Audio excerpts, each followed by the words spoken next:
bom. E então, a hora que quiser, a gente pode começar aí a falar sobre nossos direitos. Bem? Vamos começar. Então, para a gente começar, eu gostaria que você se apresentasse, né? Para o pessoal te conhecer, até para mim te conhecer melhor também. Ah, sim.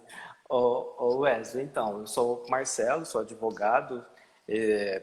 Eu tenho uma história profissional, assim, longa, mas na advocacia ainda é curta. Eu estou no meu terceiro ano de advocacia ainda. E sou militante LGBT, né? Sou casado, meu marido também estuda sexualidade e gênero, ele é doutor em geografia. Eu e estuda sobre o envelhecimento LGBT nas cidades pequenas, né? E então, assim, a gente, nessa parceria, a gente tem eu com o direito, ele com a geografia, cada um no seu, no seu, no seu Com lugar a área de aí, conhecimento. na sua área de conhecimento, muito bem. É, vem tentamos reconhecer, né, essas questões dos direitos que nos assistem, das questões de políticas públicas que ainda devem ser desenvolvidas e o quanto que ainda falta de luta, né? O quanto que ainda falta de conquista. De luta falta muito para a gente conquistar ainda, assim, muitos direitos. E aí eu gostaria que a gente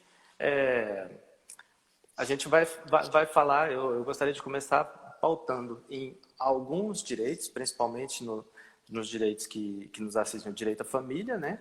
E logo em seguida a gente fala um pouco sobre a criminalização da homofobia, que é o Brasil é o país que mais mata, né, LGBTs no mundo. Então, Isso é bem aí. importante essa discussão. E Com obrigado, certeza, muito importante.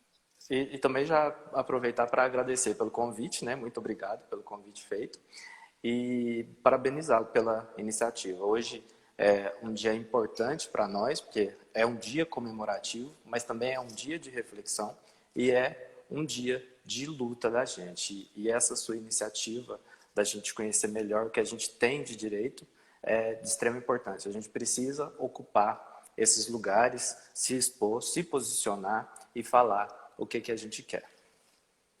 Bem, Exatamente. Eu costumo dizer, até quem não se posiciona já está se posicionando, né? exatamente. Esse momento é muito importante. Eu já quero começar te agradecendo justamente pela sua disponibilidade de estar aqui comigo, porque Imagina. eu fiquei muito afetado nessa última semana com tudo que aconteceu, principalmente de quinta-feira da semana passada para cá, né? Às vezes as pessoas ficam me perguntando o que que aconteceu comigo diretamente. Eu falei, gente, comigo não aconteceu nada. Eu não tive nenhuma situação específica comigo. Foram situações que mexeram comigo, mas não foram diretamente comigo, né? Foi a morte daquele rapaz de 22 anos, foi brutalmente Na barbearia, né? Tem uma o que barbárie, uma coisa esquisita mesmo, assim, um caso de homofobia. Aquela mulher trans lá em Recife que foi queimada viva, coisas horríveis. E outro caso também de uma menina lésbica que eu fiquei sabendo no sábado, um monte de coisa ao mesmo tempo. E aí tudo isso foi mexendo muito comigo, eu estava segurando isso há muito tempo. E eu fiquei muito mal na sexta-feira. À tarde eu nem consegui trabalhar, porque fiquei muito mal mesmo, assim. Mas eu pensei comigo, no sábado de manhã. Eu sonhei com isso e eu pensei, não, eu não posso deixar que essa dor me paralise. Eu preciso tornar essa dor algo que me fortaleça para poder construir algo melhor com isso. E aí foi onde eu pensei, então preciso mobilizar para encontrar pessoas que saibam desse assunto para poder me ajudar a construir esse espaço de locução, né?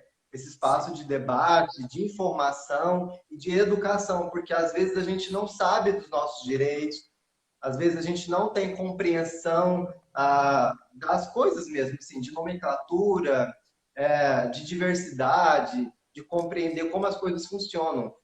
E é justamente, às vezes, por isso que acontece o preconceito, que é justamente quando a pessoa é ignorante de informação, é ignorante de conteúdo, e muitas coisas acontecem justamente por essas falhas. Então, eu acho muito importante colocar e construir esses debates e esses lugares para tornar acessível esses conhecimentos, né? E que bom que você aceitou.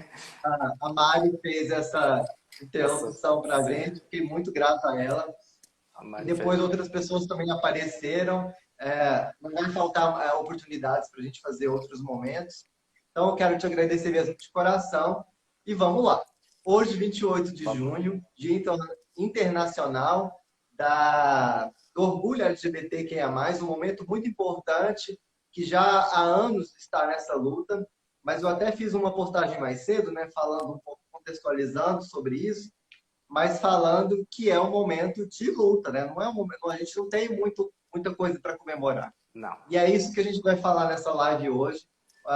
Você vai trazer aí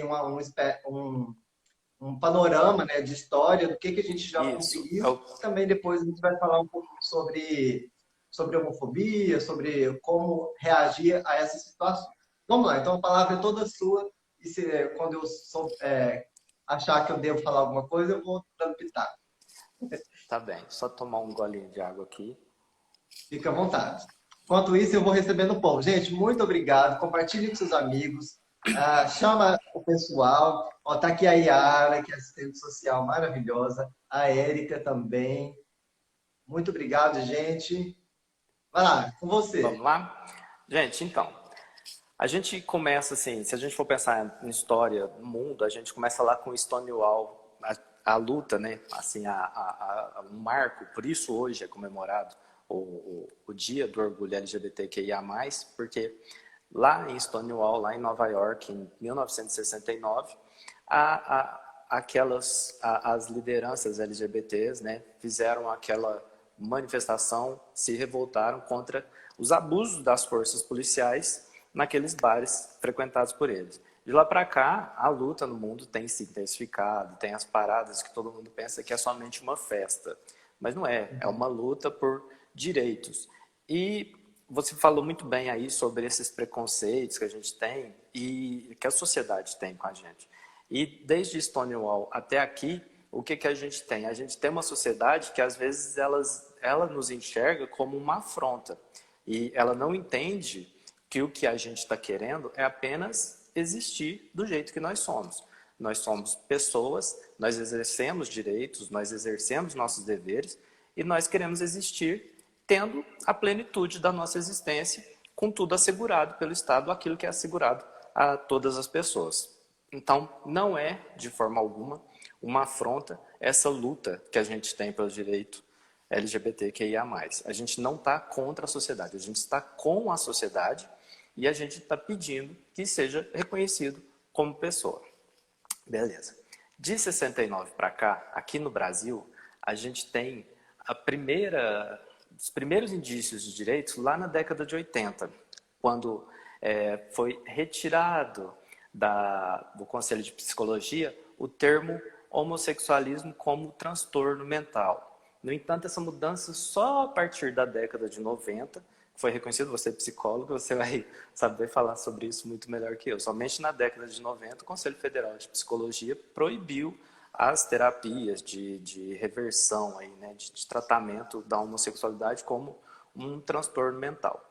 Bom, as nossas conquistas maiores começaram a acontecer a partir de 2000 até aqui. Então, a gente tem, e eu estou falando dessas questões dos conselhos federais, do Conselho Federal de Medicina, em 1997 foi reconhecido o direito à redesignação sexual para as pessoas trans, a cirurgia, então é importante. E aí veio construindo uma legislação, a gente tem a Constituição de 88, ela é uma legislação muito rica nesse sentido, ela é conhecida como Carta Cidadã, né, como uma Constituição Cidadã, porque ela assegura muitos direitos, e um dos direitos vem assegurados lá no início da Constituição, no artigo 3º, quando ela fala que a todos é assegurado os direitos de segurança, de educação e tal, e não pode ter discriminação por origens raciais, por origens étnicas, questões sexuais, de gênero, nenhuma espécie de discriminação. Certo. A gente vem para a década de 2000 e a gente começa a ter, por exemplo, o INSS começa a reconhecer a união estável, lá em 2010, como a união estável homoafetiva. No entanto, não é o INSS, um órgão do governo, reconhece. E por que ele reconhece? Porque havia uma liminar da Justiça do Rio Grande do Sul determinando que se reconhecesse. Para que isso? Qual o reflexo disso? Sucessão. Quando você vai precisar, por exemplo, pensão por morte, auxílio, reclusão, questões de previdência, né? Então, o INSS ainda recorreu ao STF pedindo para derrubar a liminar concedida pela Justiça do Rio Grande do Sul. Então, vê que até ali naquele momento, todas as pessoas que queriam ter o seu amor reconhecido e amparado pela Justiça, elas teriam que ingressar com ações na Justiça pedindo o reconhecimento daquela união estável. E isso se daria de várias formas, depende da cabeça de cada juiz, depende do posicionamento de cada juiz. Naquela época dependia de cada um. As suas crenças religiosas teriam as suas crenças filosóficas, as suas particularidades, as suas peculiaridades como pessoa, estariam determinando como seria decidida aquela ação, se teria o reconhecimento da união estável ou não. E essa discussão chegou até o STF, né? E em 2011 o STF reconheceu a união estável como um direito dos casais homoafetivos. Por quê? Eu vou até pegar uma colinha aqui, tá? E a gente tem na nossa legislação alguns artigos e eles colocam os termos homem e mulher. A gente tem no casamento, no artigo 1514 do Código Civil, a gente fala que o casamento se realiza no momento em que o homem e a mulher se manifestam perante o juiz. A gente tem no artigo 1535 também do Código Civil. O Código Civil é de 2002, então não é uma legislação tão antiga, tão arcaica quanto a gente pode imaginar. E a gente já pode ver aí que já é uma legislação que já nasce ultrapassada. Ela não consegue alcançar aquele desenvolvimento, nosso estado social, o ponto de sociedade, o ponto cultural em que a gente está. Então, a gente tem lá no artigo 1535, tem falando, de acordo com a vontade de ambos, afirmar perante a mim, o juiz teria que falar, de vos receberdes por marido e mulher. Então, o que em 2011 o STF veio a dizer? Ele veio falar que essa determinação homem e mulher, marido e mulher, não deveria ser limitada, essa interpretação desses textos normativos não deveria ser limitada somente ao gênero masculino, feminino. Então, ela deveria se estender às pessoas que tivessem união, aos casais homoafetivos. E aí, a relevância disso o casal homossexual ele passa a ser reconhecido, ter garantido seu reconhecimento como entidade familiar. E a entidade familiar ela é uma base da sociedade e traz diversas garantias, diversas proteções do Estado e, em decorrência disso, adquire-se outros direitos, se estende outros direitos sucessórios, tem reflexos no direito patrimonial, direito sucessório, direito previdenciário, certo? E a gente... Lá em 2011? Em 2011. No entanto, observe-se que o STF, então, a gente não tem o nosso legislativo falando sobre isso, não há uma discussão no legislativo sobre isso, há uma inércia no legislativo, no nosso poder legislativo, que é o nosso Senado, e pode falar. Mas esse reconhecimento da união estável já veio como lei em 2011?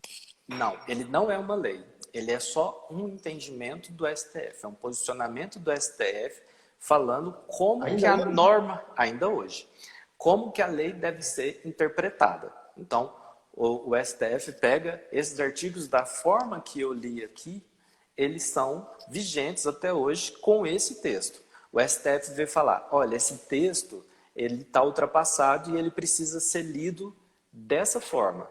Então, precisa ser reconhecida a entidade familiar, porque essas pessoas exercem direitos, são sujeitos de direitos e deveres, e assegurar que eles possam ter direito a constituir família, né? Então, ele só orienta como será a interpretação da lei, não é uma lei, tá? Entendi. E aí, o que acontece? Quando que ocorre a possibilidade de casamento? O casamento ocorre em 2013, quando o CNJ, Conselho Nacional de Justiça, decide que orientar todos os cartórios que eles devem fazer os casamentos em decorrência da decisão do STF. Porque o que a União, o que a Constituição fala? Que a lei deverá facilitar a conversão da união estável em casamento. No entanto, seria uma coisa trabalhosa. Imagina, você precisa reconhecer a união estável primeiro, para logo em seguida entrar com um pedido para ser convertido em casamento, passar por um processo até chegar ao reconhecimento de que isso é um casamento. E aí, isso é demorado, isso tem um processo, tem uma marcha processual, até chegar no juiz decidir e falar, beleza, vamos converter em casamento. É demorado. Então, o CNJ falou, vamos fazer isso de maneira mais prática? Quer casar? Vamos casar logo de uma vez. Então, foi assentado que os cartórios deveriam fazer os casamentos das uniões, né, os casamentos homoafetivos. Então, só para me entender, isso não é uma lei e Não, não é, então, uma obrigatoriedade. Se o cartório não quiser fazer, ele não faz? não. Agora, como tem uma resolução do CNJ, como tem uma decisão a decisão do STF, ela é vinculante. Então, isso significa o quê? Que todos os órgãos do judiciário, ao analisar essas questões, eles deverão interpretar a lei dessa forma. Então, todos deverão reconhecer a união estável naquela decisão do CNJ. Então, a partir de 2013, quando o casal homossexual chegasse no cartório e falasse queremos casar, tendo os requisitos necessários para a habilitação do casamento, que são os requisitos previstos no Código Civil, então o cartório deveria celebrar, sim, esse casamento, independente da crença, independente da personalidade que a pessoa do cartório, o escrivão, tivesse fé ali, tivesse qualquer coisa contra. Independente se a pessoa é contra ou a favor, existe um órgão superior falando para ele, é para fazer dessa forma, certo? Mas a gente não tem uma legislação explícita falando sobre isso, falando, olha, casamento é entre duas pessoas. Não, a nossa legislação fala casamento é entre homem e mulher. Casamento ocorre no momento em que o juiz fala, eu vos declaro marido e mulher.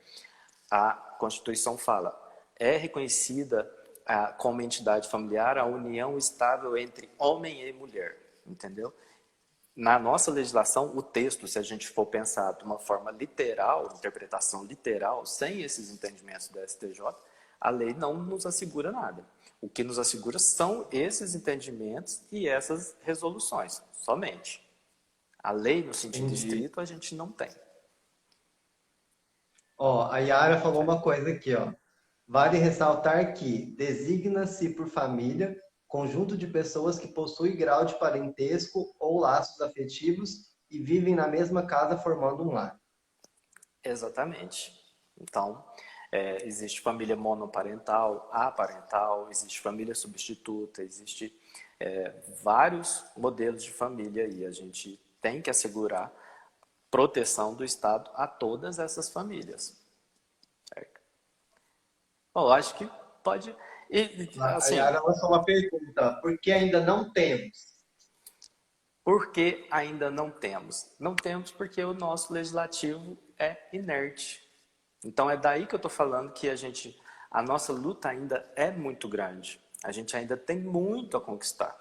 Porque as conquistas que a gente tem hoje de nossos direitos, elas são de que forma? São direitos que ou eles... Eu vou usar um corolário do direito, que é aquilo que não está proibido, permitido está. Então, muitas das coisas que não estão proibidas pelo direito estão permitidas simplesmente por omissão da lei. Mas uma lei explícita que fale sobre direito LGBT, a gente não tem. Nem sobre casamento, nem sobre nada. Então, assim, às vezes vai... E por que você acha que ainda é assim? Na sua experiência e na sua formação? Vamos lá, a gente vai entrar um pouco aí na questão política. Por quê? A gente tem um sistema que a gente chama de democracia representativa.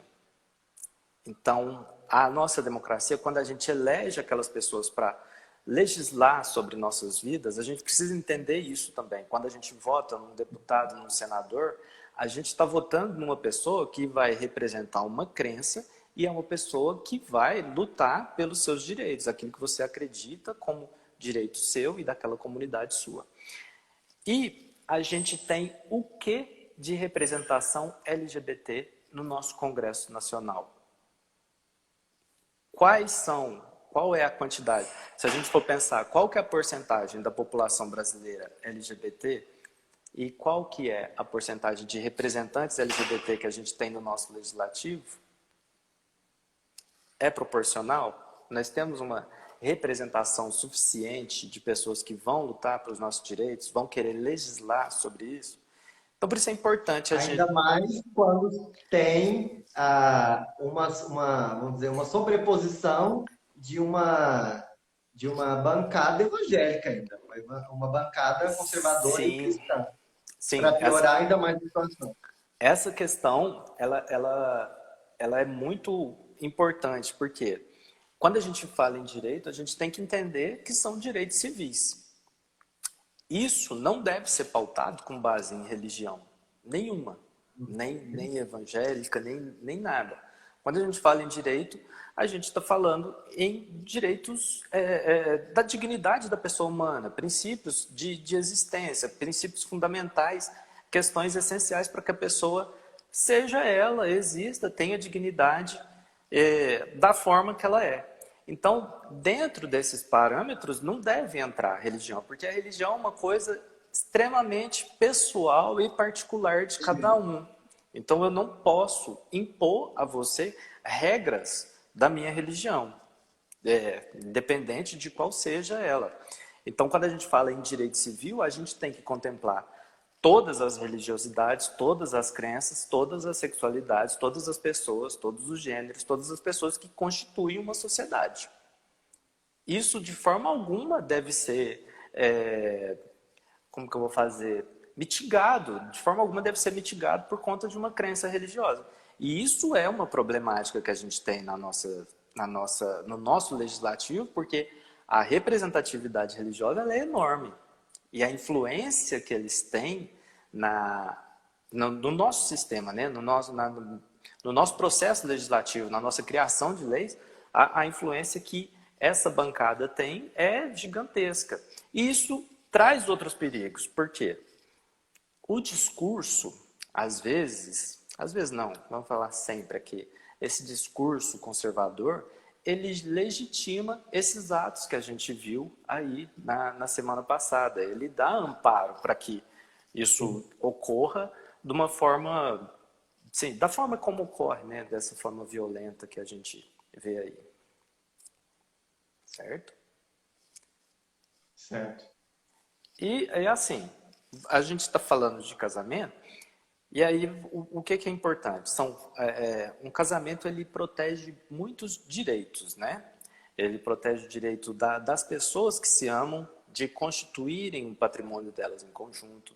Elas asseguram responsabilidades também, né? Deveres, por exemplo, questões de credores, de devedores, direitos patrimoniais, sucessórios, direito à herança, direito à partilha de bens. Imagine você que se a gente não tiver casamento, não tiver união estável, você constitui toda uma coisa com uma pessoa e essa pessoa de repente vem a falecer, você não tem direito nenhum porque a família dele entrou e falou, não, é tudo meu, você fora porque você não tem nada a ver com isso, você não é família, você não é nada.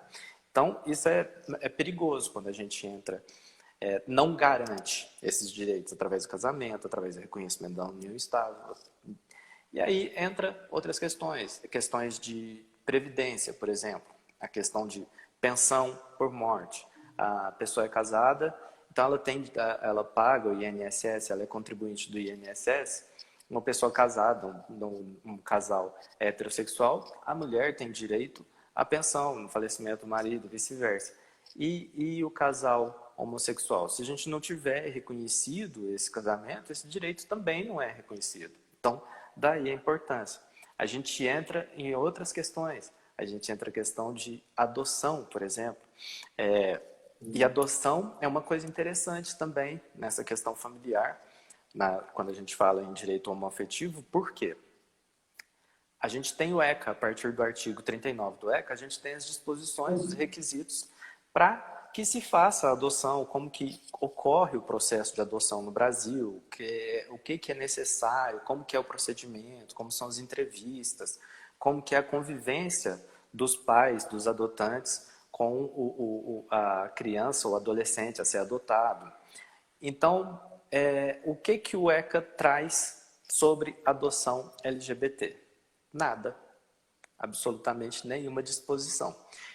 Então, e o que o ECA... Mas, no entanto, assim, o ECA ele não traz nenhuma norma expressa que incentive, que autorize, que deixe autorizada a adoção de um casal homossexual. No entanto, o ECA também não coloca nenhum impedimento. Então, é aquele caso que eu falei, que aquilo que não está proibido, permitido está. Então, é questão de interpretação da lei e a gente tem essa garantia simplesmente porque a lei foi omissa nesse entendimento. A lei não quis dizer sobre isso. O que é benéfico, né? Então, a interpretação dessa lei.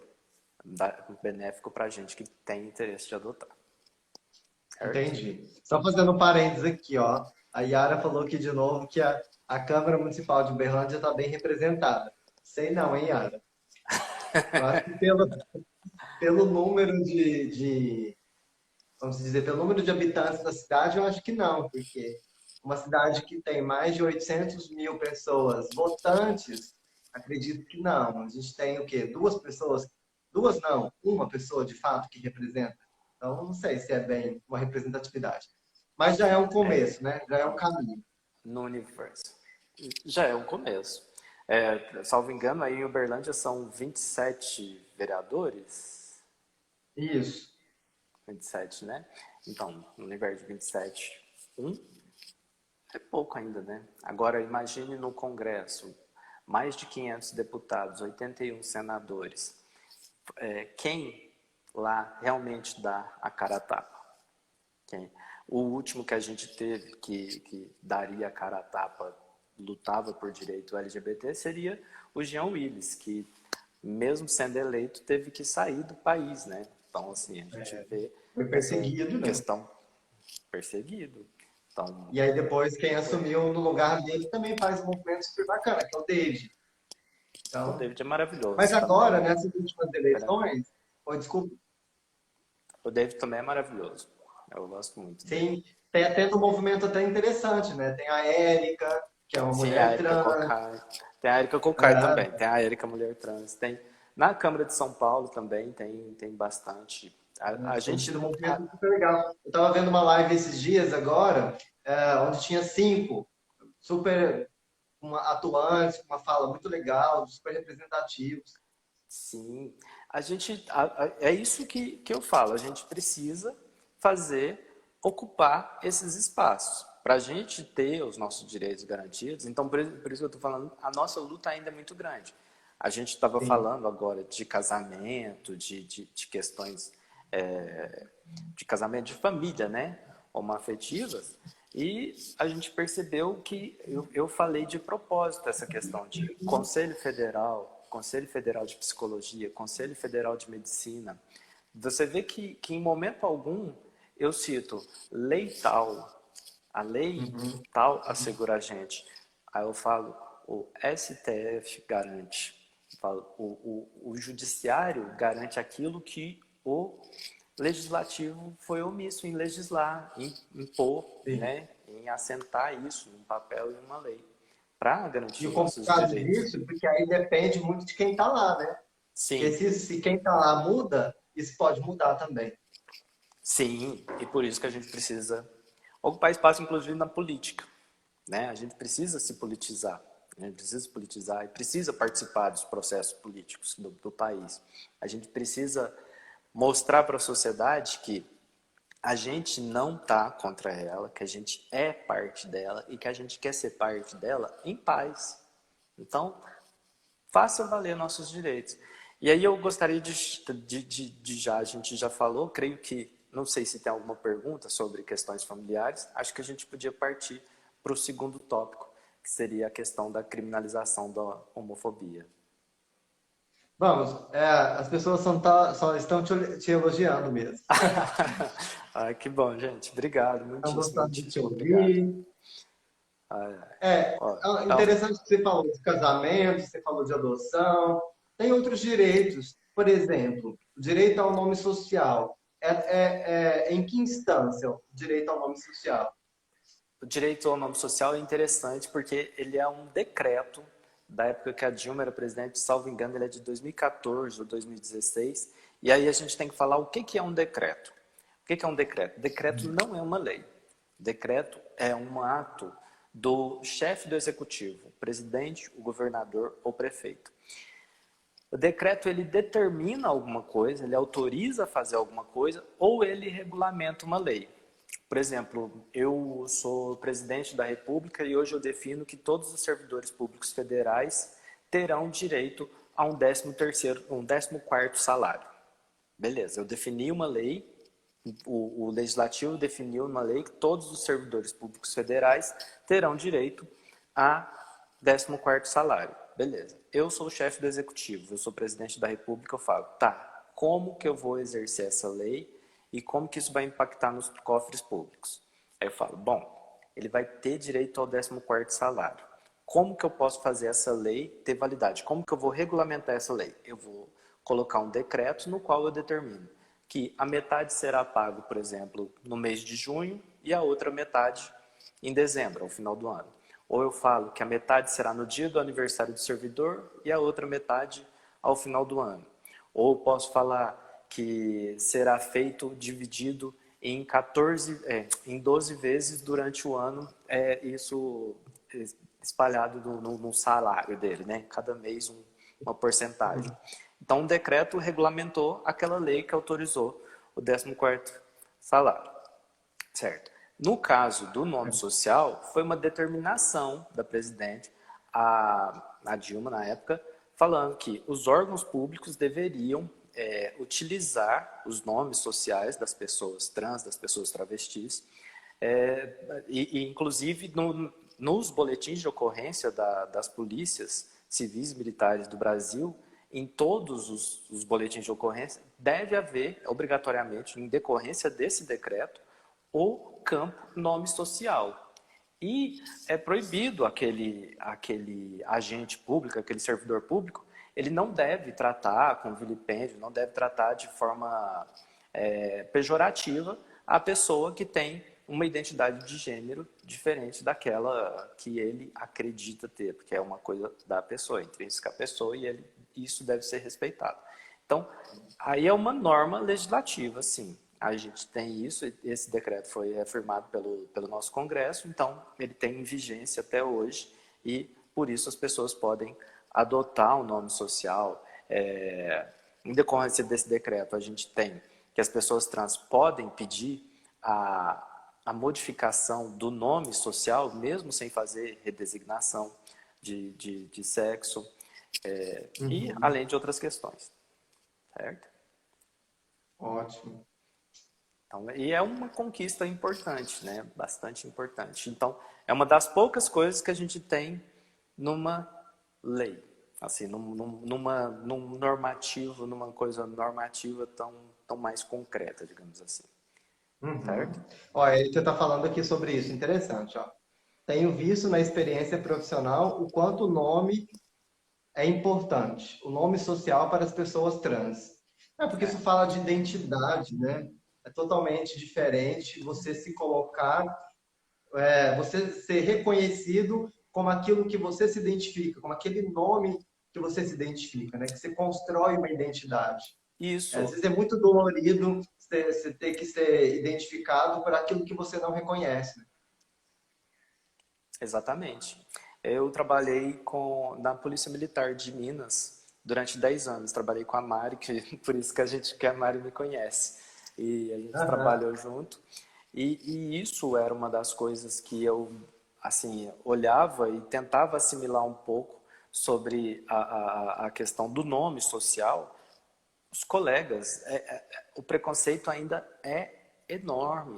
Assim, nós estamos em 2021 e a gente pensa, eu saí da PM em 2018, então presenciei fatos que, tipo, sei lá, a pessoa fala, meu nome é tal, e a pessoa insiste em chamar a pessoa pelo nome civil. É desnecessário você fazer isso com a pessoa. Não te acrescenta nada. Você só melhora o dia da pessoa chamando ela pelo nome, pelo que ela se identifica sendo. Você não perde nada, você não ganha nada, você ganha a felicidade de uma pessoa, pronto. A pessoa tem uma confiança, estabelece um vínculo com você. E, enfim, é isso. Acho que saiu uma pergunta aqui. Saiu. Gostaria de saber sobre a criminalização da homofobia com base na lei que criminaliza o racismo. A criminalização do racismo encontra barreiras quando muito é interpretado como injúria. Poder falar das ba... Pode Pode falar falar. das barreiras para a criminalização da homofobia? Sim, essa seria a próxima etapa, né? Sim. Bom, vamos lá. Para falar sobre essa criminalização, a gente vai entrar numa questão um pouquinho mais técnica e mais chatinha, tá? Então vai Certo. ser uma microaulinha de direito, eu vou falar de uma forma muito geral. Eu sou advogado, mas aula de direito é chato pra caramba, tá? Então, então vamos evitar tanto, assim, tentar falar de uma forma mais lúdica sobre essa questão. O que que acontece? Quando a gente fala em criminalização de uma conduta, a gente está falando em lei. Por quê? Existe um princípio na Constituição que chama princípio da legalidade, que é aquele princípio onde não há crime sem lei anterior que o defina. Então, se hoje, por exemplo, é proibido fumar a partir de hoje. A partir de hoje, fumar é crime, certo? Então, eu estabeleci uma lei, eu coloquei uma lei aprovada no nosso sistema bicameral, que é a Câmara dos Deputados e o Senado.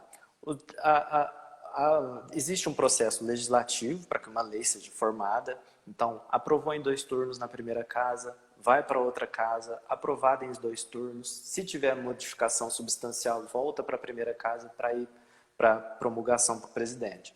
O presidente promulga a lei, ela é publicada e aí ela passa a ter uma validade a partir daquele momento que geralmente vem expresso na própria lei. Então, ocorreu todo esse processo e vamos supor que, vou tirar esse exemplo de hoje, vamos colocar que a partir de amanhã é proibido fumar. Fumar torna-se crime.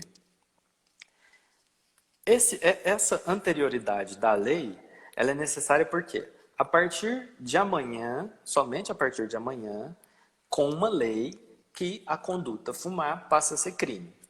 De hoje para trás, não é crime. Então, não existe crime. E aí, por que que é perigosa a forma como foi criminalizada a homofobia? Porque é princípio do direito penal, do direito criminal e do direito constitucional a anterioridade da lei. Então é necessário que haja uma lei que designe aquilo como crime. Então, criminalização de conduta, quem faz é o legislativo. E aí o que que aconteceu? Vem o judiciário e coloca o seu entendimento falando, olha, vamos pegar essa conduta e vamos fazer uma analogia para que ela seja criminalizada. Então vamos, em vez do legislativo criar uma lei assegurando que homofobia é crime, né? Não. O judiciário foi lá e falou, opa, homofobia pode ser comparado com racismo. Vamos aplicar por analogia, por exemplo. Então, não existe aplicação de crime por analogia. Então, equiparou a homofobia à conduta racismo. Essa decisão, ela é frágil.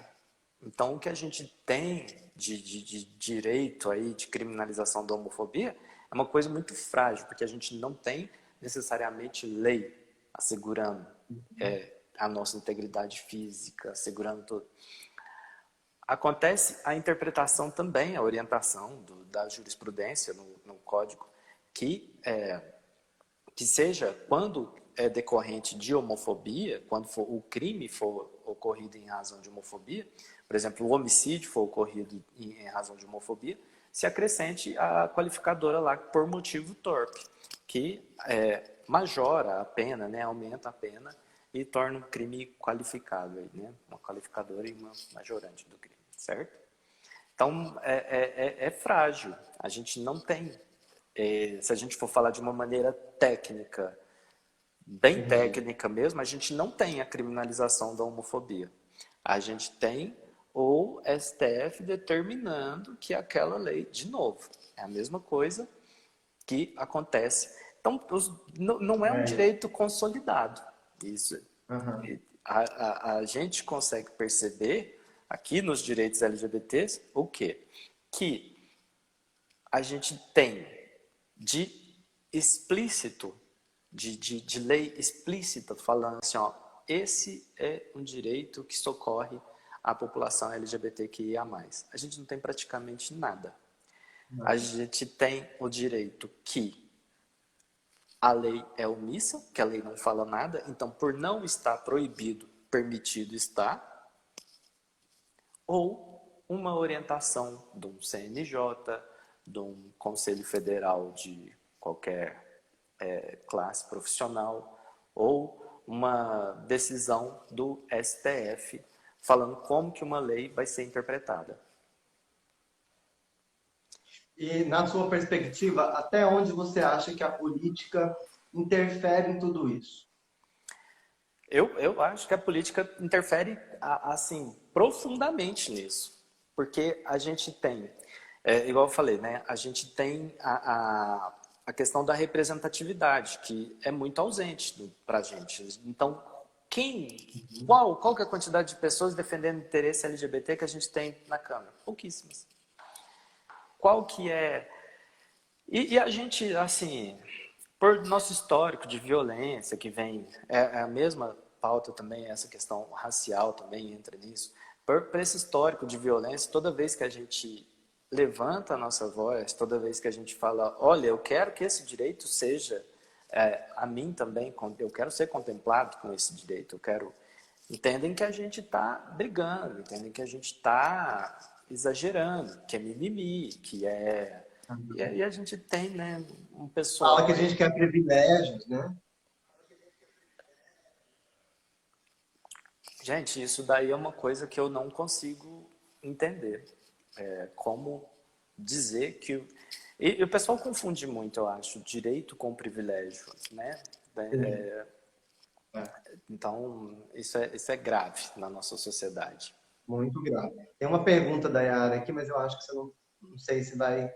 Ó, qual a porcentagem de pessoas cumprindo pena por homofobia? Eu ia até te perguntar isso quando você estava falando, se você já tinha atendido algum caso, de fato, que se enquadrasse como homofobia. Bom, eu vou falar da minha experiência anterior à advocacia. Ah, Quando eu era policial, a gente constatou muitas questões que eram homofobia. Então, só que nas forças policiais, quando você chega, é muito difícil aquele agente público ali que você está procurando para te ajudar, é muito difícil ele reconhecer. Se ele não for LGBTQIA+, é muito difícil que ele reconheça que aquilo que você está falando foi em razão de discriminação, em razão de homofobia, de qualquer coisa, LGBTfobia, transfobia. Ele não vai entender aquilo como sendo um crime. Ele não vai entender que é em razão daquilo lá. A gente até vê no próprio noticiário, quando ocorre esses crimes de homofobia, eles têm uma característica muito impactante, que é a questão da violência além da morte da pessoa. Não é só uma morte, é sempre uma morte humilhante, cruel, é sempre uma coisa com ódio, né? ódio. Você vê que as execuções são atos extremos, assim, são desumanos, são as coisas que não dá para descrever. E aí, na maioria dos noticiários, quando a gente vê, existe um parágrafo falando: a polícia descarta a possibilidade de homofobia, ou Ou então, não descarta que seja possível homofobia, sabe? Em momento algum, nem o noticiário fala, olha, foi Foi homofobia. evidência. Mesmo com todas as evidências, todos os indícios, tudo, mesmo que seja provado, seja está na cara que foi, não é reconhecido dessa forma, não é falado dessa forma, não é exposto assim. Certo?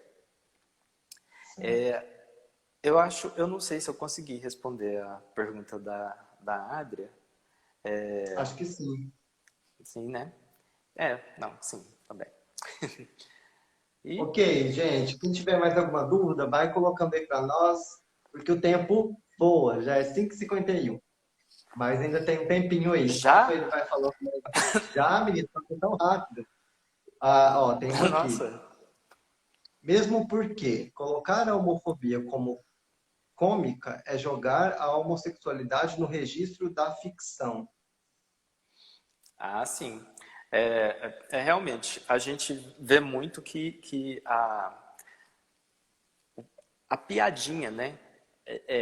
As pessoas ainda têm essa crença que é engraçado ser homofóbico. A gente tem a figura maior do país hoje, a nossa liderança maior, infelizmente, que, né, como a gente chegou nisso, né? Que é um entusiasta desse tipo de cômica. É uma pessoa extremamente caricata que acha que está sendo engraçado ao ser preconceituoso, ao ser misógino, ao ser racista.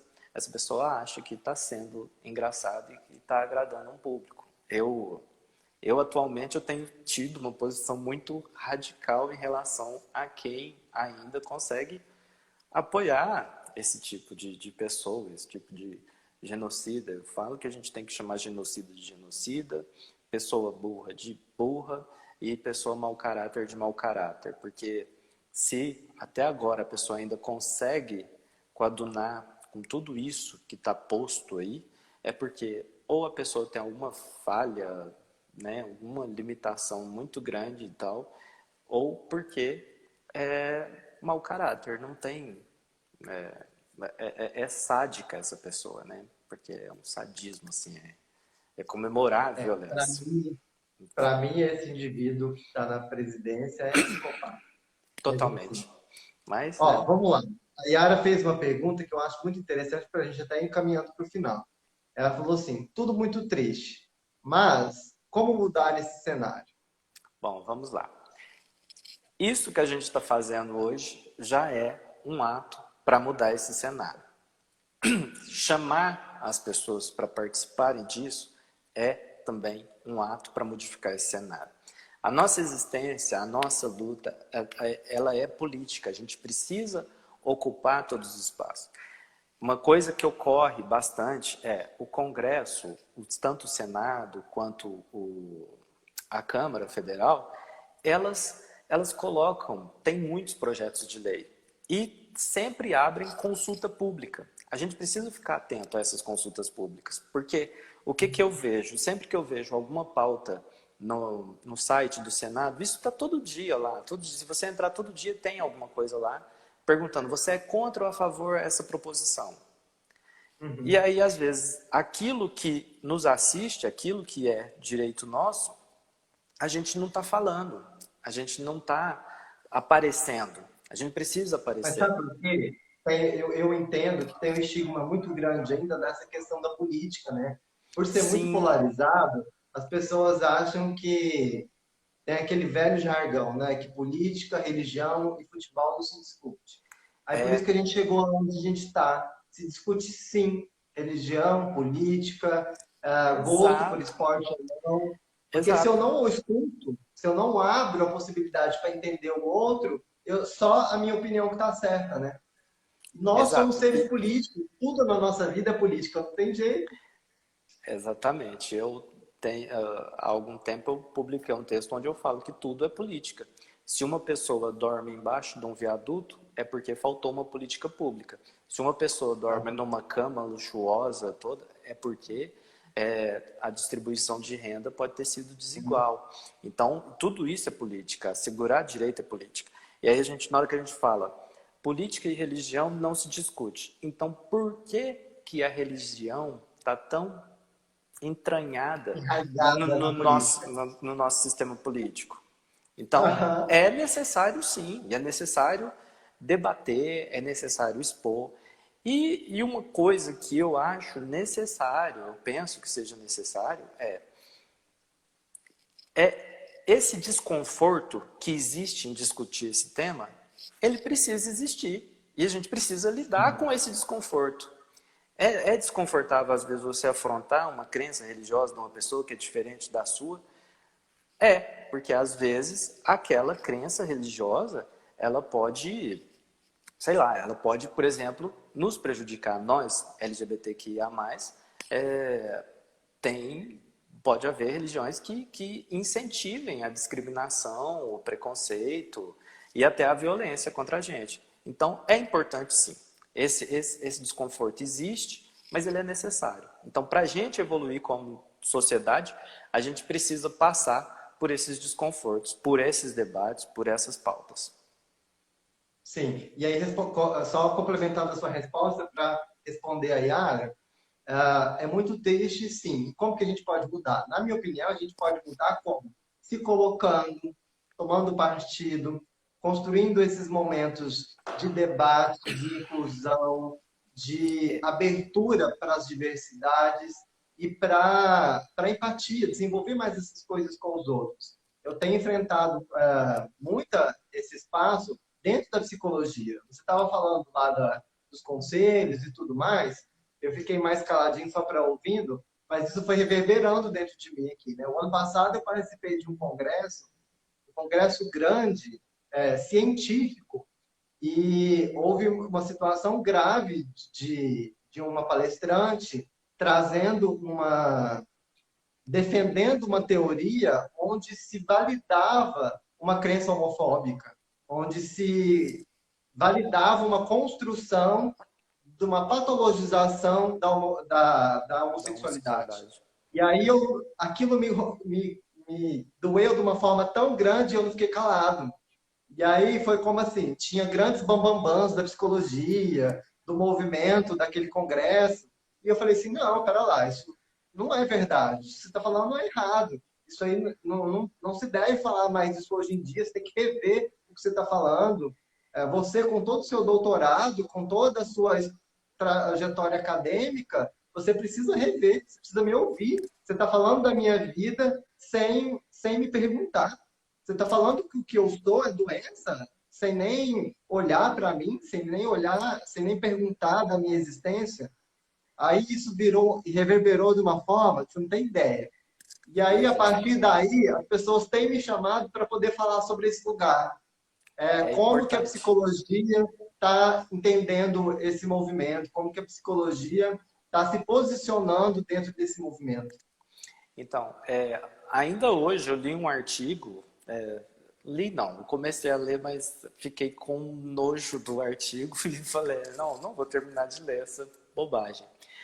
É um artigo de um advogado, né, falando sobre essa questão do STF ter autorizado a decisão de 2011. É um artigo falando sobre essa decisão, fazendo 10 anos agora, sobre essa decisão de 2011, falando que ela é um precedente horroroso e que você distorcer a norma constitucional é perigoso. Então ele entendeu que o STF está distorcendo a norma constitucional e trazendo um precedente perigoso, porque ele pode, a partir desse precedente, o STF pode qualquer coisa. E não é exatamente assim. O STF só está falando ali de uma questão de interpretação legal, só uma questão hermenêutica. Ele está falando, olha, isso deve ser interpretado dessa forma, porque a sociedade hoje é dessa forma.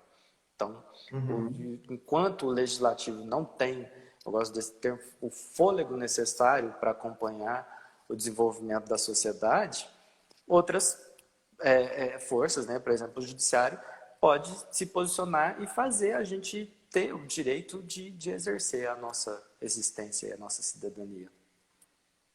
Ótimo. Nossa, incrível. O bate-papo está tão bom que se deixar a vida aqui até pior. Mas vamos Sim, responder a última pergunta aqui para a gente encerrar. A tá bom. Suzana disse assim: sabendo que a maioria dos agentes de justiça, se não forem LGBTQIA+, não entenderiam a denúncia, o que fazer exatamente em uma situação de agressão, discriminação e ou ofensa? Bom, vamos lá. A gente tem pouquíssimas delegacias especializadas em crime LGBTQIA+, pouquíssimas. Outro dado interessante, ao mesmo tempo a gente tem também pouquíssimas delegacias especializadas em direito da mulher. E aí, como que a gente faz? Quando a gente chega no ente público e fala, olha, eu quero que esse registro seja feito dessa forma. A gente tem Ministério Público, a gente tem ouvidoria, todo órgão tem corregedoria, e você pode, sim, quando o agente público te desrespeitar, quando ele não atender aquilo que você tem de direito, não é assegurado, você pode recorrer ao Ministério Público, pode recorrer às ouvidorias, às corregedorias, explicando. Se você provar, conseguir elementos suficientes que corroborem com aquilo que você está relatando, é tranquilo. O agente vai ter que reconhecer o seu direito, vai ter que colocar daquela forma que você está pedindo, daquela forma que você tá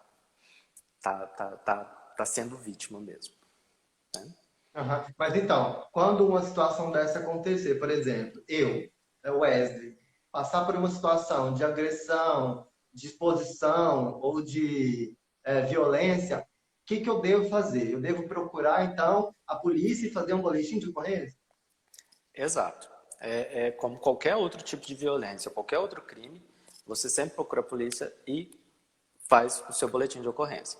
Alguns crimes vão ser necessário que você faça a representação. Então, você vai ter que ir até a delegacia e falar, eu quero representar contra o autor desse crime.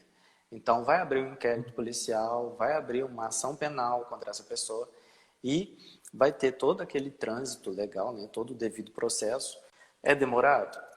Mas isso é exercício do direito. Então, ao mesmo tempo que você tem aquele direito reconhecido, a pessoa também que cometeu o crime, ela tem que passar por um processo legal para que não haja abuso do Estado na hora de punir aquela pessoa. Então, a gente tem que ter algumas limitações aí nessa questão, tem que ter um equilíbrio. Tem que ser proporcional, né?